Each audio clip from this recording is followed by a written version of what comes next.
सबसे महंगी कैवियार से लेकर सबसे महंगी सुशी तक आज मैं ट्राई करूंगा 5 एक्सपेंसिव खाने की जगह। और पहली जगह के लिए मैं जाता हूँ अपने एडिटर के साथ दुमपुट, जो कि है होटल ITC मौर्य में। और एकदम से रेस्टोरेंट के बाहर मेरे को याद आता है कि मैं साला चप्पल में ही आ गया हूँ। खाने से पहले मेरे को वॉशरूम जाना होता है, लेकिन मेरे को समझ ही नहीं आ रहा होता है कि ये दरवाजा कहाँ से खुलेगा, और फिर मेरे को करना पड़ता है स्पैन, तब जाके दरवाजा खुलता है। हम देखते हैं पूल जहाँ पे खूबसूरत लड़कियां सनबाथ ले रही होती है, और रेस्टोरेंट तो अंदर से यार किसी राजा महाराजा के महल से कम नहीं होता। और रेस्टोरेंट तक पहुँचते पहुँचते सारी जगह बस सोना ही सोना होता है। और तो और चांदी की चम्मच, ओह नहीं सॉरी ये फोर्क, चांदी का फोर्क, चांदी की चम्मच और चांदी की प्लेट में हम खाना खाने वाले थे। मैं अपने मुस्लिम एडिटर से पूछता हूँ वो क्या खाएगा।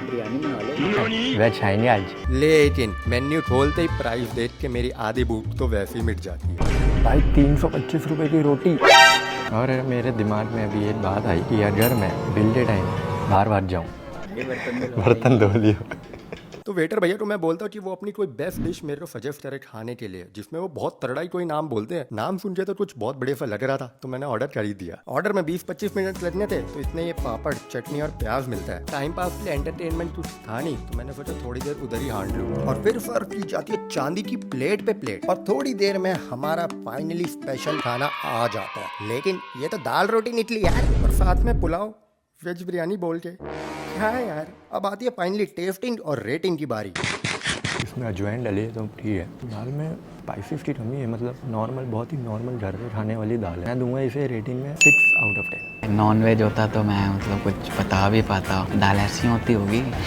अब जो भी था, पेट तो भरे, आते आते बीच में दाल खत्म हो जाती है, तो 10 मिनट तक कोई मेरे को दाल सर्व करने नहीं आता, जो कि बिल्कुल मेरे सामने पड़ी थी। फिर एकदम से मैं देखता हूँ वो लोग सब कुछ पैक कर रहे थे, क्योंकि क्लोजिंग टाइम होता है 2:30 और ऑलरेडी 2:47 हो गए थे। जल्दी जल्दी खाना शुरू करता हूँ, लेकिन रायता तो पूरा लपेटूंगा भाई, देसी हूँ। और फाइनली आती है बिल की बारी, जो कि आता है 4,277 रुपए का। और बिल देते ही लात मार के रेस्टोरेंट से निकाल देते हैं। चप्पल में आया ना शादी से लिए।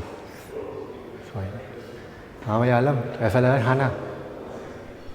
भाई यार बिरयानी में मज़ा नहीं आया। मज़ा नहीं आया? हाँ भाई। साले कल से नौकरी पे बताइए। अब एडिटर को नौकरी से निकाल के और 4,000 की दाल रोटी खा के हम चलते हैं अपनी दूसरी लोकेशन पे। अब जो सेकंड फूड हम खाने वाले थे वो है डायरेक्टली फ्रॉम अमेरिका, भाई डोनट। और मैं सोचता हूँ क्यों ना अपनी बेस्ट फ्रेंड को एक सरप्राइज दिया जाए, क्योंकि उसका रिसेंटली ब्रेकअप हो गया था, और लेट ही निकल जाओ तो काफी दूर। यार ये किडनैप करके ले आया है मुझे, बोल रहे दिवाली पार्टी पे सरप्राइज दूंगा। और बेचारी को 1 घंटा ब्लाइंड फोल्ड पहनाए रखने के बाद मैं उसका ब्लाइंड फोल्ड फाइनली उतरवाता हूँ और एक छोटा सा प्रैंक कर देता हूँ। कहाँ है? दिखाऊं? अब यहाँ से वहाँ देखो, देख रहे हो? क्या? गाय। अरे यार ये दिखाने जाए मुझे इतनी दूर से। Hi guys, welcome back to my vlog. और ये देखने के बाद उसका मूड तो और भी खराब हो गया था, लेकिन मेरे को पता है कि लड़कियों का मूड ठीक करने के लिए उन्हें बस कुछ अच्छा सा खिलाना होता है। और हम आ चुके होते हैं वर्ल्ड मार्क 1 एरो सिटी में, और यहाँ पे मैं उसे ट्राई करवाता हूँ ये क्रिस्पी क्रीम के एक्सपेंसिव डोनट। वो लेती है chocolate hazelnut and 1 ferrero rocher donut, और उसकी ब्रेकअप की दुख भरी कहानी सुन के खूब मजाक उड़ाता हूँ, क्योंकि भाई मैं तो सिंगल हूँ ना। To be honest we had a great time. वो अब बिल्कुल सैड भी नहीं थी, क्योंकि हमने डोनट्स भी ट्राई करे, काफी सारी बातें भी करी, खेला कूदा भी, और उसकी बहुत सारी फोटो भी खींच ली। और एंड में आते आते डोनट्स खाने, खेलने कूदने और बातें सुनने के बाद मेरे को क्या सुनने को मिलता है। लेकिन मैं खुद से नहीं आई हूँ यहाँ पे, यहाँ पे मुझे अगवा करके आंखों पे पट्टी बांध के लेके आया। क्यों? सरप्राइज दूंगा।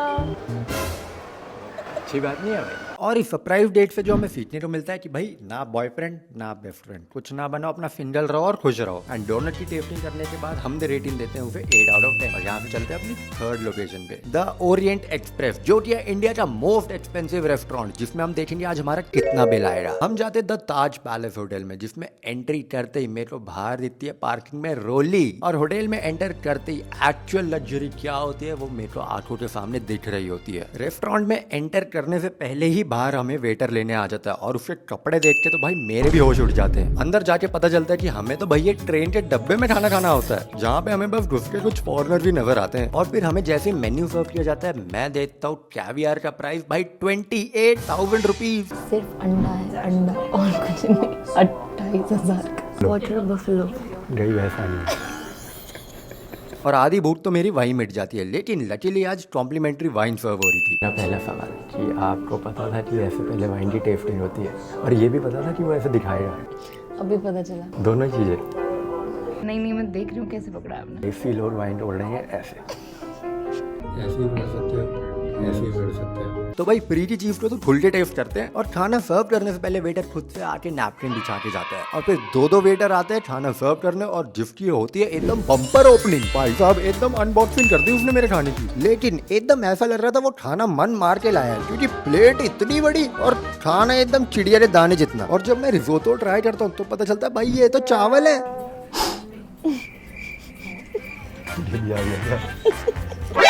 और बिल के साथ डेजर्ट में चॉकलेट सर्व करते हैं, लेकिन मैं तो अपना डेजर्ट साथ लेके गया था और हमारा फाइनल बिल आता है 11,600 रुपए से भी ज्यादा। भाई ऐसा लग रहा था लग्जरी के नाम पे स्कैम ही हो गया हमारे साथ। बस फिर फटाफट से बिल पे करते हैं और वेटर को फ्रेंच में मन में गाली देते हैं और गाड़ी उठा के हो लेते हैं घर की ओर, क्योंकि अब टाइम आ चुका था अपने फोर्थ फूड को ट्राई करने का। अब अमेरिका हो गया, फ्रांस हो गया, तो हम पहुंच जाते हैं जापान, जहाँ पे हम खाएंगे सुशी, जिसे मैंने आज तक बस कार्टून में निंजा हथौड़ी को खाते देखा है, जिसके लिए हम आ चुके होते हैं 10 टिक्की राइस। और अब मेरी बारी थी हथौड़ी की जगह इंडियन हथौड़ा बनने की। हम ट्राई करते हैं रेनबो सुशी, लेकिन इसमें तो रेनबो के 7 कलर्स तो है ही नहीं। और इसे खाते कैसे हैं यार? 4-5 सॉसेस पड़ी थी सामने, लेकिन सारी ही काली। और फिर आती है जापानी तेल के बाद जापान से आने वाली दूसरी सबसे बड़ी प्रॉब्लम, चॉपस्टिक्स, जिससे सुशी खाऊं कैसे वो ही नहीं समझ आ रहा होता है। बड़ी मुश्किल से थोड़ा बहुत समझ में आता है। और फिर आती है टेस्टिंग की बारी। मुंह में डालते ही क्या हो गया मेरे साथ, मेरे को यही नहीं समझ आ रहा होता है। खट्टा, मीठा, टेस्टी, कड़वा, सारे टेस्ट एक साथ ही आ रहे होते हैं। और यही नहीं, एंड में मैं सोचता हूँ वसाबी को सेपरेटली खाने का, जिसे मुंह में डालते ही मेरी आत्मा बाहर निकल के मेरे को चाटा मार के जाती है। पानी मिले किसी तरह फटाफट से बाहर निकल रहा हूँ, क्योंकि भाई हम देसियों के ना है बस की सब खाने। ये क्या हो गया जैपनीज रेस्टोरेंट में जल्दी। और फिफ्थ फूड ट्राई करने से पहले ही रास्ते में ये बच्चे मेरे को पकड़ लेते हैं। राजा मान लिया इन्होंने अपने और मैं रियलाइज करता हूँ कि कितनी चीजें जो हमारे लिए चीप है वो इन बच्चों के लिए एक्सपेंसिव है, या फिर बिल्कुल अफोर्डेबल ही नहीं। और जहाँ पे मैं एक बार में 11,000 से ज्यादा रुपए एक फ्रेंच खाने पे खर्च कर सकता हूँ, आज इन बच्चों के लिए कुछ अच्छा भी कर सकता हूँ। तो मैं सोचता हूँ इन सबको आज एक बढ़िया सी पार्टी देने का। और भाई पार्टी के नाम पे तो ये सारे सजने संवरने लग जाते हैं, हाथ मुंह धो रहे हैं, टंगी कर रहे हैं। ले जाता हूँ इनको मैकडॉनल्ड, जहाँ से सबके लिए एक पेप्सी, एक बर्गर और फ्रेंच फ्राइज ले लेता हूँ और इन सारे बच्चों में आके बांट देता हूँ। और आज ऊपर से दिवाली भी होती है, तो इन बच्चों के चेहरे पे मैं स्माइल लेके आ पाया, उससे अच्छी मेरे लिए कोई बात हो ही नहीं सकती। और ज्यादा इन बच्चों की सबसे बड़ी बहन को बुला के उसे 2,000 रुपीज भी दे देता हूँ इक्वली डिस्ट्रीब्यूट करने के लिए, ताकि बस मेरे को ये ना फील हो कि यार मैं शायद थोड़ा और कर सकता था। और हमारा फिफ्थ फूड होता है बस प्राइस एक्सपेंसिव, दिल से नहीं। और अब इन दी एंड इतनी सारी जगह खाना खाने के बाद हमें जो सीखने को मिलता है वो ये है कि पैसा एंड फूड दोनों बहुत जरूरी है और हमें हमेशा सोच समझ के ही खर्च करना चाहिए, क्योंकि कुछ चीजें जो आज हमारे लिए चीप है वो किसी के लिए एक्सपेंसिव भी है। और फिर मिलेंगे अगली वीडियो में, तब तक के लिए बाय बाय।